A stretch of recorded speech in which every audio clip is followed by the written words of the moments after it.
each and every Tuesday from 10 until 2 o'clock. Great crowd as always here on the Taco Terrace. Beautiful day here in central Alabama, and hopefully it will be a beautiful night tomorrow night in Coleman Coliseum. Of course, weather doesn't matter because they play indoors in basketball. They do. Didn't know if you knew that, Landrum. Most places. Now, Hoop It Up would be the exception. Yeah, Hoop It Up was fun. Played in the South Side. Did you play? I did play. Yeah.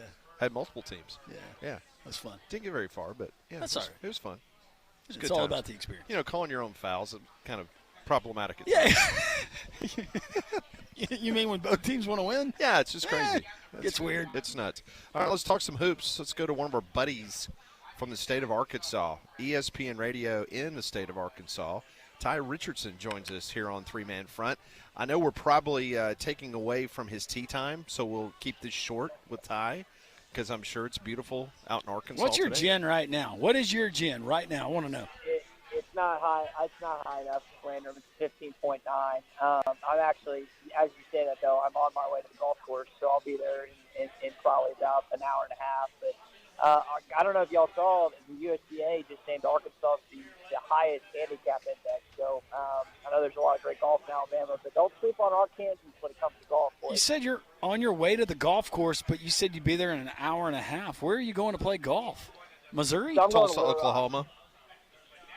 Yeah, I'm going to Landrum. I'm into Little Rock. I'm driving from Fort Smith to see my parents. We got a show in Little Rock tomorrow, so killing two birds with one stone.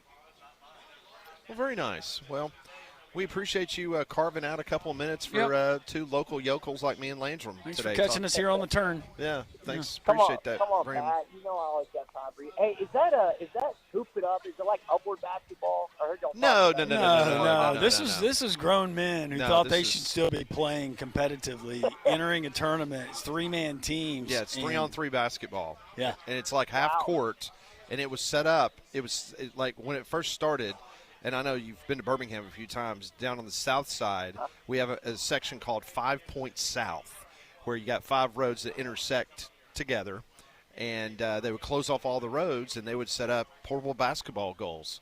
And you basically would have this huge-ass tournament of 3-on-3 basketball, grown men. And, and the problem was is that, just like any pickup game, you call your own fouls.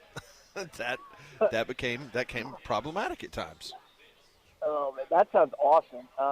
Man, that would be something to take in. Just one of those weekends. I think it went away because of insurance purposes, right, Landrum? Probably. I would think so. I mean, I've seen some of the worst basketball fights I've ever seen started in a church gym. Yeah, no doubt. RA basketball, man. Those passes get hostile when the game's on the line. It's funny how that works, isn't it, guys? There's no doubt. All right, so let's talk about John Calipari. He ran his mouth about the Alabama basketball program about a week and a half ago. Is he going to bring that attitude to Coleman Coliseum tomorrow night?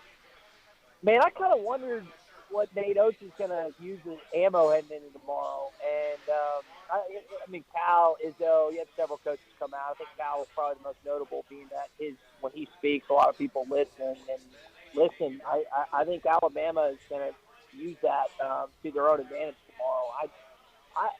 To be honest, guys, I thought the rule always was went pro and play for the draft and everything else. I know there's that window there, but that was it. I know there's been some loopholes here and there. I just got to be honest and blunt. I was happy when he's no longer allowed to play because I knew Arkansas wouldn't have to go up against him. I still think the Hogs will lose tomorrow night, but if Charles Bediako was still eligible, I think that they would definitely lose against the Crimson Tide. Would it surprise you, Ty, that a lot of Alabama fans that we talk to are relieved that it's over? And they also, even though that they're deep-rooted in their Crimson Tide fandom, they too believe that this is a problem and there's overall concern with college athletics. Would that surprise you? That's a little surprising. I think, like you said, Landon, when it comes to the college athletics, I mean, I'm sure there's a lot of young men in Alabama that aspire to be Auburn and Alabama basketball players. And the transfer portal has already affected the sport. If you got a fringe kid and you don't know whether it's going to end up at Alabama or Auburn or Stanford or one of the other outstanding institutions in the state, like that's a scary situation for a lot of high school kids, thinking that they had a surefire shot to go somewhere, whether it's in-state or somewhere else, and now they're fringe players. And listen, the transfer portal is here to stay, but it sure sounds like, based on some of these rulings, that some like the loopholes are at least tried to be closed up. And I don't know, because it's like there's different thoughts, like what's going on in Oxford with Trent Chambliss. I don't know what to make of it. Thank God I didn't go to law school. I thought I was going to at one point because I'm not smart enough to be in that room when these decisions are made. Ty, in regards to this Arkansas basketball team, watching them against Auburn, Auburn had one of its best players suspended, did not play in that game, but Arkansas took care of business. This team seems like it's hitting its stride, and that's coming from someone that I admittedly do not watch Arkansas basketball every single time they're on the television. So you tell us, what is this team doing really well right now and what they'll be bringing to Coleman Coliseum tomorrow night? They're not turning the ball over, Pat. Arkansas has one of the best assist-to-turnover ratios in the country. I think they're ranked third and number one in the SEC. Darius Acuff is one of the best individual leaders there.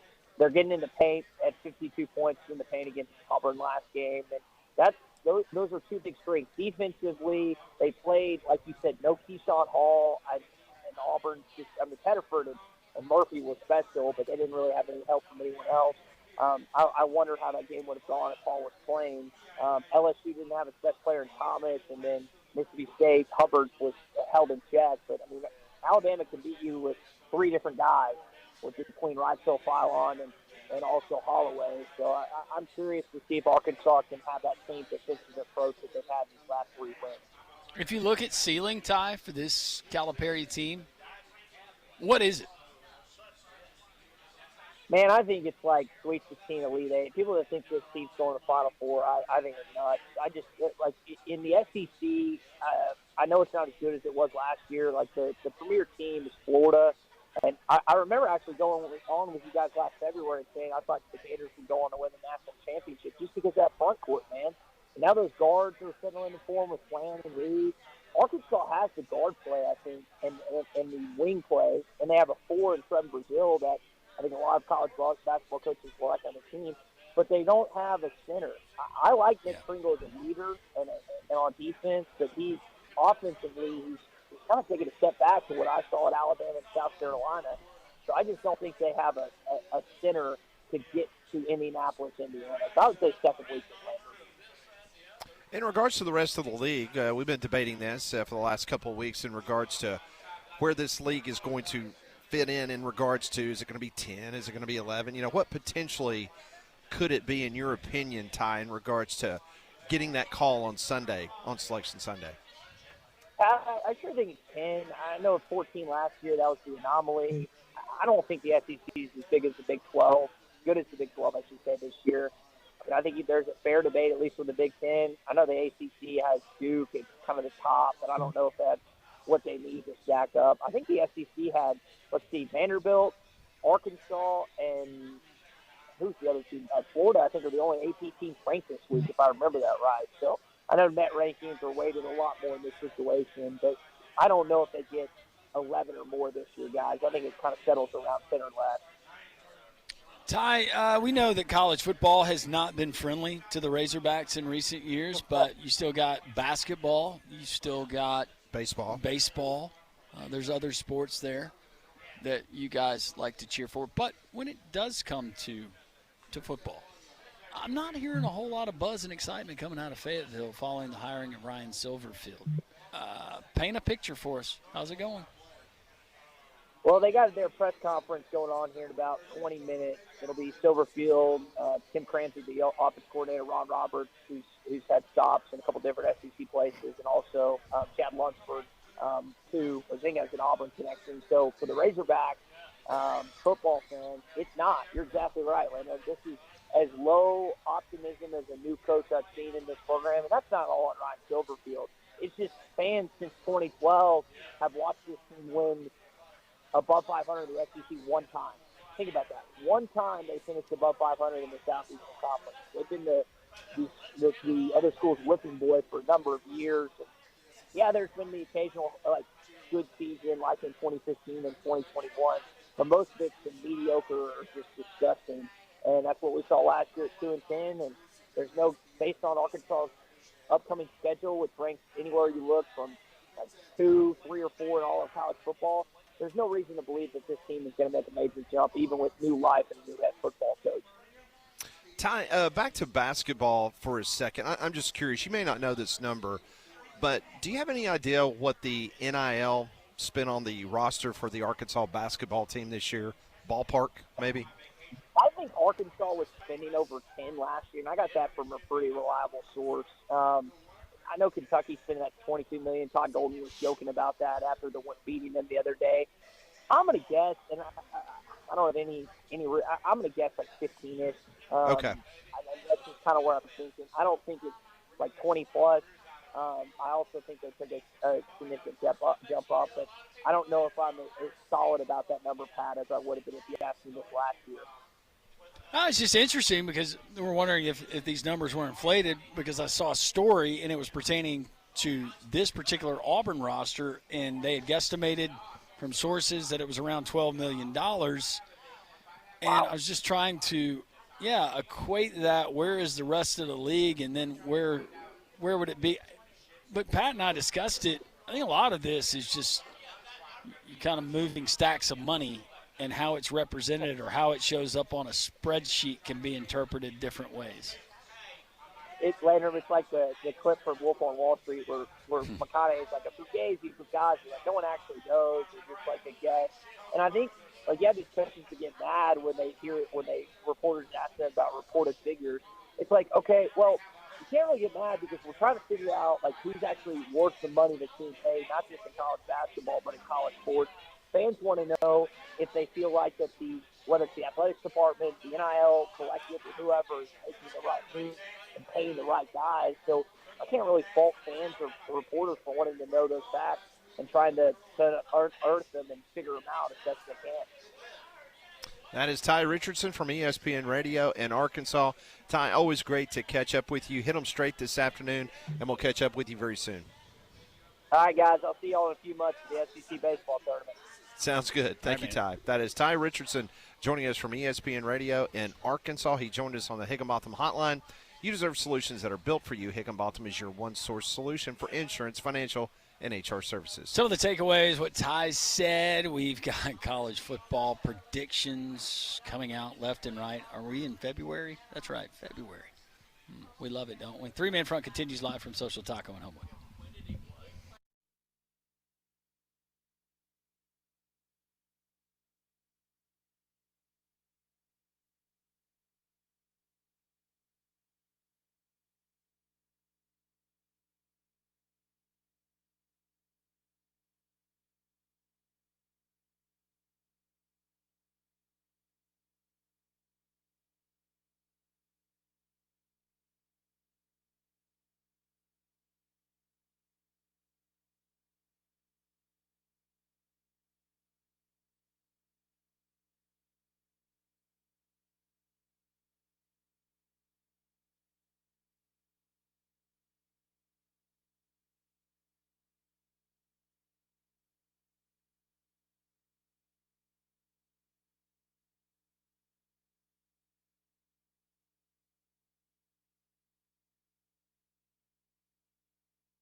It's 12:16. Welcome back in. Appreciate Ty Richardson joining the program. Earlier, we talked to Mike Griffith from DogNation.com. Also, Nick Kelly from AL.com. We will talk to Dimitri Ravanos coming up at 1 o'clock in his normal spot on Tuesdays here on Jocks. A little bit of news coming out of Auburn, Alabama, as it was revealed just a couple minutes ago from Stephen Pearl that Keyshawn Hall has been practicing ahead of Auburn's trip to Mississippi State tomorrow night, but Stephen Pearl did not offer a concrete answer on whether he'll play tomorrow night against the Bulldogs, but he is practicing. Yeah. Well, he said it after the Arkansas game. It was going to be up to Keyshawn to earn his way back onto the floor. I believe that Keyshawn Hall is going to be available and ready to go. Because without Keyshawn Hall, you start looking at scoring, and you look at the outputs that you got from Pettiford and from Keyshawn Murphy the other night, and it still wasn't enough. You got to have Keyshawn Hall. So we'll see. Yeah, Chris Jan's probably worried about other things right now. Yeah, like the Kansas State job. Yeah. What is the cost of living in Manhattan compared to Starkville? That would be Manhattan, Kansas. That's right. Not New York. Yeah, the little apple, Yeah, not the big one. A little bit different. A little purple apple. Yeah, a little bit different between Bro, those. I've never been to Manhattan, Kansas. I know we have Auburn fans that went when they played on that Thursday night. But it's a land-grant institution. Not a bad town. Probably not that different than Starkville, right? Not a bad town. Okay. You know, Lawrence is basically a suburb of Kansas City. It's about 30, 45 minutes outside of Kansas City. So, you know, it's about the distance from, I guess, Birmingham to Tuscaloosa. I've never From Kansas City spent to really any Lawrence. time in Kansas. Yeah. Okay.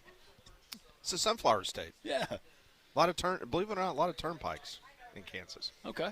Yeah. I saw this as I was perusing some odds for tonight's basketball games.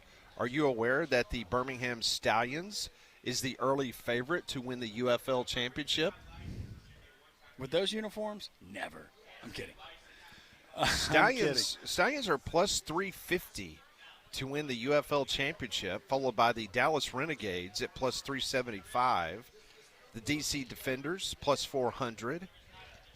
Let's see here, that's the Columbus Aviators, 475. Then you have the Battlehawks, followed by the Gamblers, head coach Kevin Sumlin. Yeah. From Bruton, Alabama. The Louisville Kings come in next to last odds to win the UFL championship, and the Orlando Storm with Anthony Becht as the head coach. Remember, he left St. Louis, and now he's the head coach of Orlando. The two teams with the highest odds are the two teams that replace their head coaches, right? Correct. Or two of the teams that replace their head coaches. Mm-hmm. Yeah, because Stoops is out with the Renegades, and Skip Holtz out with Stallions. Who's the new coach of the Renegades? Do you remember right offhand? I do not. All right, well, AJ, good job with the draft. Yeah, somebody, at least Vegas, they're taking wagers on the Stallions being plus 350 to win the UFL championship. All right. Giddy up. I'm still waiting for some new gear. Yeah, if you're going to come out with new shades and new gear, we're going to need it, right? Yeah. Is it available at the big box store yet? I'm not sure. sure. You know the one I'm talking about. Yeah, I know. That has a certain section. I bet you can get the other stuff on clearance. Probably so. I mean, Don's wearing the old Stallion stuff. He looks like he took it was really that cool. off of someone's actual head. So last Is that your hat, Don? Doesn't it look like he just snatched it off somebody's head? yeah, it's about And 10 without sizes checking too the small for him. size, Yeah. he took that off a little kid. Yeah.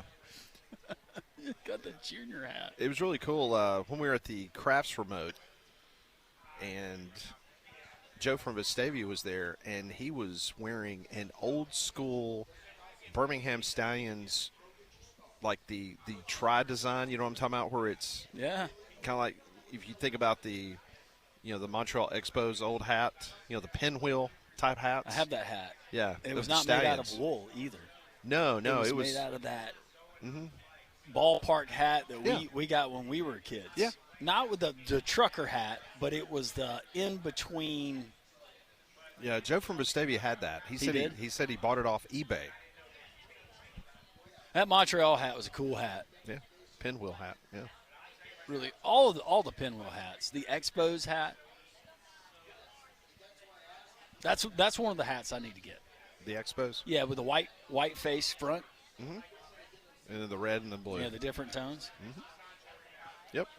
Colin says Rick Neuheisel's the new Renegades coach. That's right. Wow, did not know that. Yeah, because Ricky Prohl, he's the head coach of the St. Louis Battlehawks, I think. So if we were doing this in the Dallas-Arlington market, we're talking. So AJ, we're trying to get AJ McCarron. If we get 20,000, coach with a shirt off. Out there, Neuheisel, he's good with the guitar. I want national anthem on guitar, or a performance from Rick Neuheisel while coaching a game. Yeah.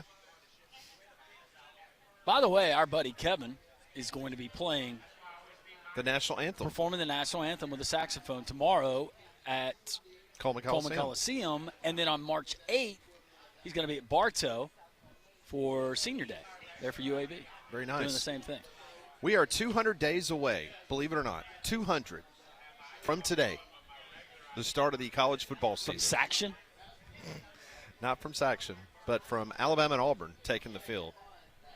200 days. It will be here before you know it. Can't wait. What's the early line? Auburn-Baylor.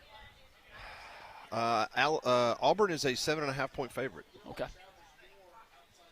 So, but we've already got our first look, according to Brett McMurphy of On3. He has listed the college football playoffs. Are you ready for this? The top 4 seeds: Notre Dame, Georgia, Ohio State, Miami. That's your top 4 seeds, according to Brett McMurphy. Okay. The rest of the field, you would have number 12 UTSA play number 5 Texas. Ooh. UTSA, okay. Number 9 Utah would play number 8 Oregon. Number 11 Oklahoma would take on number 6 Texas Tech. And the final 2 teams, according to Brett McMurphy, making the college football playoff in 2026 will be Texas A&M against Indiana. All right. That's a 10-7 matchup. Who did UTSA play, the 12-5? Texas. Texas. Yep. Okay. So I'm going to go ahead and So SEC, you got Texas, Oklahoma, Texas A&M, and Georgia. Those would be the representatives from the Southeastern I'm going Conference. to say Oklahoma, no. You're not making it back this year. Utah, no. Texas A&M, no. UTSA, no. You're shooting all these holes in Brett McMurphy's predictions. IU, I'll stick with that one. Texas Tech, course you will. yes. Oregon, I'll stick with that one. Texas, I'll give you the benefit of the, I mean, if you don't do it this year, Texas, give me a break. Yeah, but disagree with UTSA, Utah, Oklahoma, and Texas A&M. All right, so in the semifinals, he has Notre Dame against number 4 Miami. And then he's got number 2 Georgia against Ohio State in one other semi. And then the national championship game, it will be Notre Dame versus Georgia, and the Fighting Irish wins the national championship, according to Brett McMurphy. So then the question is, where is the Alabama Crimson Tide, according to Brett McMurphy, on this beautiful February day? With the Minions. And as I scroll down through his bowl projections, he has got the Alabama Crimson Tide playing in the Duke's Mayo Bowl. How do you think that will go over if Alabama misses the college football playoff and Kalen DeBoer's got them playing in the Duke's Mayo Bowl? About as well as Conrad's face if he was forced to eat an entire jar of Duke's mayonnaise with a spoon. They would play the Louisville Cardinals. What about our friend Lane Kiffin? Is he our friend? Not really, but just threw that out there. I feel like we're still in a rocky patch. LSU and Penn State in the Citrus Bowl. Ole Miss and Nebraska in the Music City. Here in the Birmingham Well, Bowl. Molly's in luck. Missouri and Oklahoma State. Eli Drinkwitz brings the Missouri Tigers to Birmingham to play Oklahoma State. Auburn makes a bowl game, according to Brett McMurphy. They will play in the Texas Bowl against Kansas State and Jerome Tang. Oh, Jerome Tang. Oh, my. Hey, good news for FSU Dave. Florida State made the list. They're playing Cincinnati in the Pop-Tarts Bowl. That's a big one. Let's watch his reaction. It's always fun watching about 20 seconds after the delay as he's sitting there eating his salad. FSU's so terrible. Yeah, he's looking. He's looking. So bad. This is his reaction. He's going to choke on his salad. Yep. Now he just put his phone down. No. He's not listening? Is he? I'm not sure. Refreshing his phone. Somebody's talking to him. Well, shucks. That was going to be fun. It was. It did not work out. No, it didn't. A little real-time radio. I think Don was too loud. Probably. I don't think he heard it. Maybe so. Yeah. What do you think about these? And the reason I say Texas A&M, show it to me again. I mean, first off, it's February. You had no idea. Spring practice. I mean, all this stuff. Show it to me again. You're just throwing crap up on the wall, see what sticks. Yeah. That's all it is. Oklahoma, wasn't that impressed with your transfer portal haul. Utah. But I'm like you, UTSA? Well, UTSA, what do we get with him preparing for a bowl game every year? Well, they took all our players. We don't have any players. They took all, and he's right. They are taking his players. You sound just like Trailer. But Utah, they lose Kyle Whittingham, so let's just put him in the college football playoff. No big deal. Guy who's been there forever. I'm surprised he didn't put Michigan in there. Yeah, Texas Tech, you better be there. Oregon, you better be there. Texas, you better be there. Indiana, you should still be there. But no. So good news, Alabama. You could replace Oklahoma or Texas A&M on this list. Yeah, according to Brett McMurphy, you've got a lot to look forward to, including the Duke's Mayo Bowl. Golly. DeBoer doesn't coach in that thing, does he? I don't think he's. I'm just calling it. I don't think he's opting out. I think that's a Greg Byrne decision if he's in the Duke's Mayo Bowl. Yeah.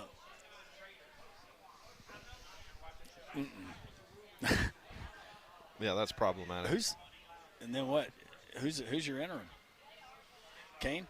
I guess. All right, Tide fans, just getting you ready for an exciting 2026 season, according to Brett McMurphy. All right, we will continue on. We're live at Social Taco. We'll open up the phone lines, 1-800-239-WJOX, the Courtesy GMC text line, 205-834-9450.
It's 12:33 here on Jocks. Some good news. The United States of America, we won our 20th medal today over in Italy. Woo!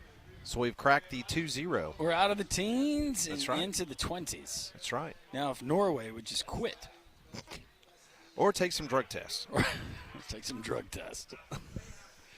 Is the scandal still going on with the Canadian curling team? I don't think so. I think that is blown over. I think they're good now. Okay. Just making sure. Want everybody happy when we have those closing ceremonies. Right? That's when the world comes together. Hey, speaking of curling earlier, I saw something crazy that I didn't realize. That you know where they're doing the curling, a James Bond movie was filmed in that building. Mm-hmm. Yep. I think it was For Your Eyes Only was filmed in that curling building. Most of the James Bond titles, they kind of run together for me. So For Your Eyes Only. Who played Bond? 81. I'm looking at BB, see if BB could help me out. For Your Eyes Only, who played James Bond in that movie? Let's see, I'm looking it up. And Who was it? oh, it was Roger Moore. Roger Moore. What year? 81? 81. 81? Yeah. Where they're doing the curling is where the part of the movie was filmed. Yeah, it says locations included Greece, Italy, the UK, while underwater footage was shot in the Bahamas. And Sheena Easton performed the title theme song. How about that? So next time you're watching, because we had curling on up here just a few moments ago. There was some controversy apparently when the movie came out. The budget was $28 million, and it did almost $200 million at the box office. I would say that was a nice profit. I went to a Bond movie with my dad when I was little. Was it Never Say Never Again? Sure. I think that was the one. Never Say Never Again.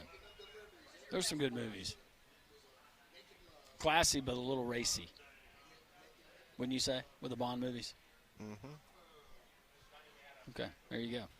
There's your film history on today's show. Well, I mean, you and I like the curling. I just wanted Yeah. No, that's really neat. I love to go and see where things were filmed. Like if I'm in a different city, it could just be one quick shot in a movie. I want to go and I want to be there. We were out in San Antonio at the Final Four last year. We were doing one of the river cruises, and they say, you see that bridge right there? That is where Selena, I guess, shot a video, performed something, but that was the bridge. And I thought, wow, that's really neat. So have you seen this controversy going on with Jake Paul's, it's his girlfriend, right, Molly? The speed skater? Or engaged? Okay, maybe they are. She apparently, after she won, because the Dutch team wears a different manufacturer. Did she admit to cheating on him? No, she unzipped her top, which showed her sports bra, and the sports bra had a different athletic company logo as opposed to the one that her team is wearing. Oh. And yes, they are engaged. I've just confirmed. That's the sponsor. Yep. And that's what she was wearing underneath. I don't know if Phil's going to. No, Phil loves it. No, Phil loves it. Phil loves it. Whatever doesn't. Yeah. Yep. I thought you were going to tell me they were going to dock her points for etiquette or something. For unzipping her top. Apparently that image itself garnered 298 million Instagram Good views. grief. Mm-hmm.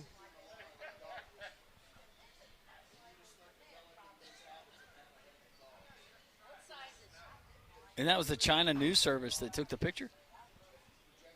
Yes, it was. And that guy's not making anything off that. Hell, it. Man. BB wanted to know her size.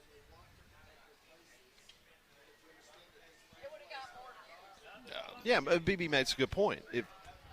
If she was more buxom? Yeah, that there would have been more people that. I don't know a whole lot about a whole lot. But speed skating, I would think aerodynamics, would that hurt you? Impede you? Okay. BB says it would. I don't know.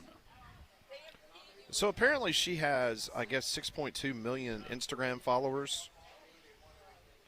And it says that she could earn around 1 cent per follower for sponsored posts. So she could make around $74,000 per Instagram upload of that picture featuring Nike. Yeah, the guy who took the picture from China is going to get 0. Sorry, that was my political statement of the day. I was unaware that this was a controversy, but apparently it is a big story over in Europe. Well, I'll tell you what a big story is the predictions that Brett McMurphy has put out for the college football season, because they are drawing the ire of some of our Jocks listeners. In case you're just joining us, Brett has Alabama predicted to go to a bowl game. Mm-hmm. It's just not a college football playoff ball game. Think Hellman's, Bama, Kraft, Duke's man. That is where Brett McMurphy has Alabama. Text line is open, 205-834-9450. Drake, big Florida fan, says, Pat, no bowl game for my Gators? Let me take a look here. I'm guessing you're in there somewhere.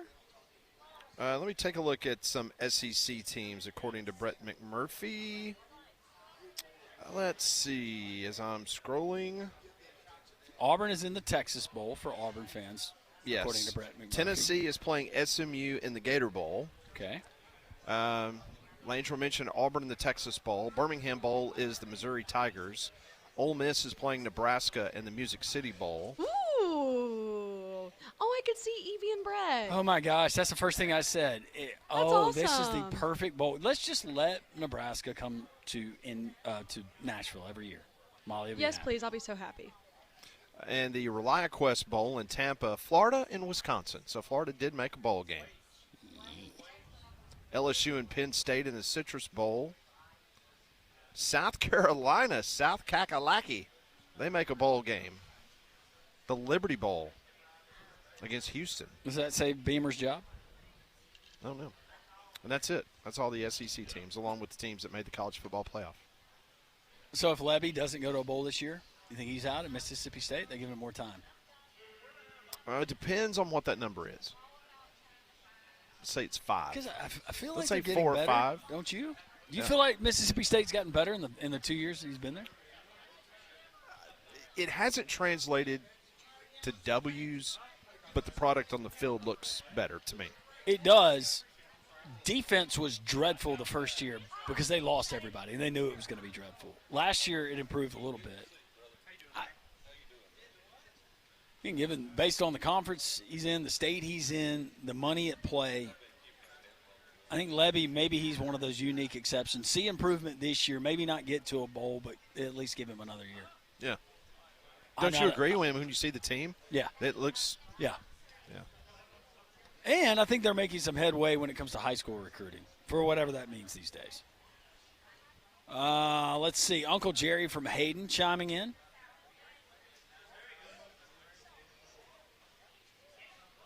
Lynn Holly Johnson was in For Your Eyes Only playing a skater named BB. Really? According to Uncle Jerry. See, I'm like you. All those type movies, they just really blend together. Mm-hmm. Yeah. And the same with the Mission Impossibles. If I see there's a Mission Impossible and it shows now available on Netflix, whatever, Prime, I'll go and have to check, is this the newest one? I won't know it by picture. I won't know it by anything else. I'll just have to look at the year. Landrum, that's when how I did it come out? That's how I am with Fast and Furious. Okay. They're all driving cars. Yep. Yeah. I saw the first one. But sometimes they're in Tokyo. But in one again, of it's them. one of those things I couldn't tell you what it was unless I saw Setting the- changes. Yeah. Joe in Birmingham says New Orleans is a great place to see movies and where they were made. New Orleans with some. Savannah. I mean, heck, right here in Birmingham, we've had some movies made. Just go out to Rickwood. The person that took the picture of the Olympian is a boob. All right.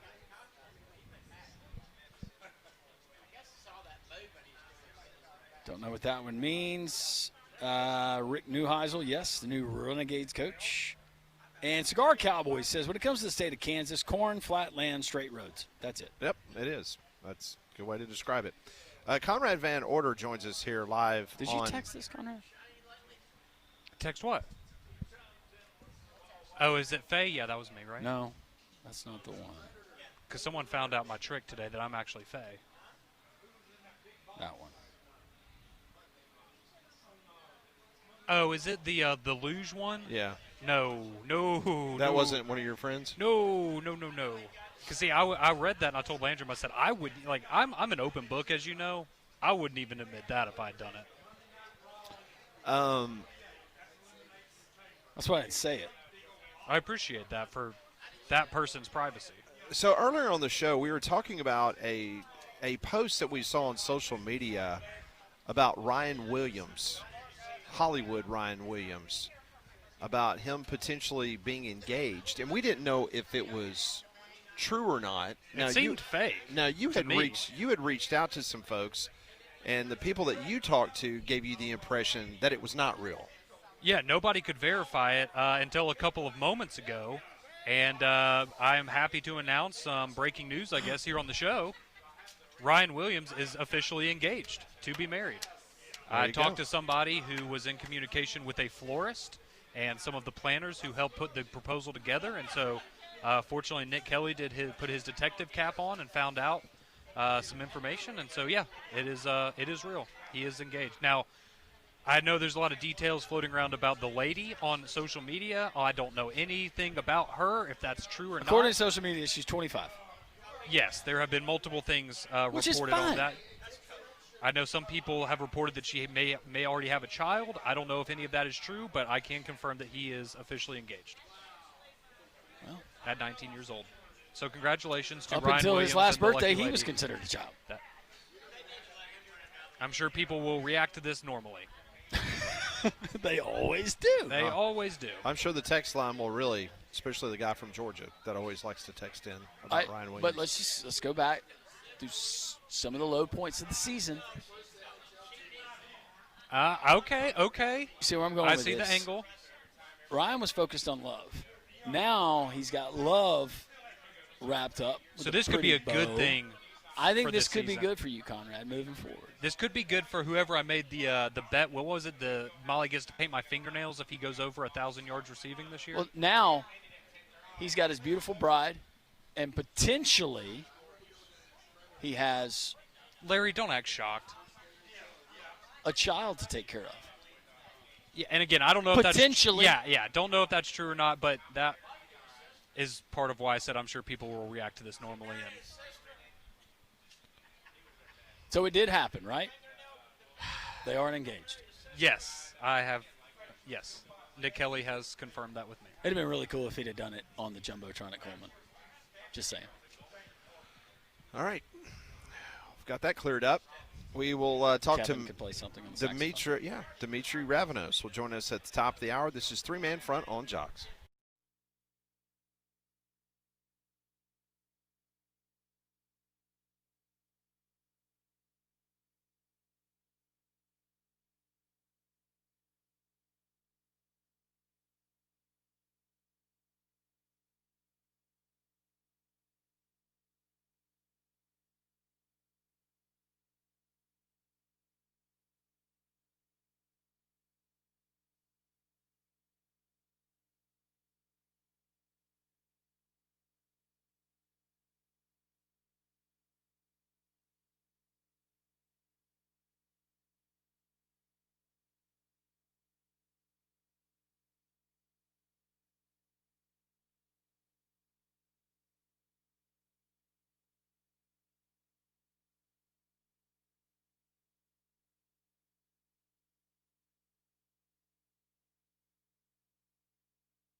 It is 12:51. We're about 10 minutes away from talking to the guy we call Meat. Dimitri Ravanos will join the program coming up in just a couple minutes. A little bit of basketball news as we get ready. Tomorrow night will be a very busy night in the state of Alabama as the Auburn Tigers will head over to Starkville, Mississippi. That's an 8 o'clock tip-off you can hear right here on Jocks. Meanwhile, Alabama and Arkansas, they will tip off at 6 o'clock down in Coleman Coliseum. And Stephen Pearl was meeting with the media a little bit earlier this morning, and he would not confirm whether Keyshawn Hall is going to play tomorrow night. He has been practicing. So I know there have been some speculation out there whether he was going to be around the team at all. But he has been practicing, according to Stephen Pearl, and Pearl states that we'll wait to see what takes place tomorrow night in regards to whether he's playing or not. Well, if Auburn, first of all, if things have been rectified and whatever was going on, friction between teammates, again, you got to have Keyshawn Hall. There's a reason why you brought Keyshawn Hall. He is a guy that at times, if you need a bucket, he absolutely can get that bucket. This Auburn team, whether it's defensively, offensively, they got to have that piece moving forward. So, well, now that Pettiford's playing as well as he is, imagine what you could have if Pettiford keeps this going and Keyshawn Hall comes back. I know that might be difficult with both of them. And that's it. They got to figure out who is going to be that guy. I think maybe, and we can get this story after the end of the season, or maybe we'll get it from folks that we know close to the program, is who was going to be that guy. And I don't know if they still know who that guy is. At this point in the game, this is who needs to get the ball. Does it feel like they just never had that conversation almost? Like if it was, and I don't know if that comes down to Stephen Pearl, the coaching staff, or, Keyshawn and Tahad just sitting down and going, all right, how are we going to make this work together? But it almost feels like they both had maybe the idea that they were going to be the ball-dominant guy. And Pettiford coming back, he's the guy, right? Yep. I don't know if the NIL reflects it. I'm imagining it probably does. But then you bring in a Keyshawn Hall, who we know Keyshawn Hall, he was quartered by Arkansas. He was quartered by the top programs in the country. You want a guy that you can bring in that can get you 30 on any given night. He goes to Auburn. It's almost like that conversation never happened. Yep. And Bruce Pearl resigning before the start of the season. You still got the coaching staff there together. Just a lot of moving parts. And you add that to, as a whole, maybe a better SEC as you go 1 through 16. Not necessarily at the top as opposed to last year. Yeah. But Yeah, I think there's a lot of different things at play here. Also want to give a shout-out to Miss Howie, who's listening at work right now. Howie's beautiful wife. Yeah, her husband Golly, what brought is she you an incredible jersey. he knocked it out of the park. He got me a Preds jersey. Got So you a since Preds Nick jersey. Saban is now a minority owner of the Preds, I'm all Nashville Preds. Are you going to wear that in the mornings when you're making breakfast for Paige? Yeah, but that's all I'll be wearing. Well, that's where I was going with that. Right? I guess Valentine's Day was last week. You notice I said It's pancakes and not Valentine's Day every waffles. weekend. We make those every night. All right, Dimitri Ravanos will be joining the program momentarily. Sorry, Molly. Molly's throwing up. You set me up. Oh, Meat never gets sick, though, right? I mean, he gets the flu, but things don't turn his stomach. See, okay? Yep. That's To be continued. you never know what you're going to see up here. Good news is we got EMS right there. Let's check on him. Where's Gary? Gary!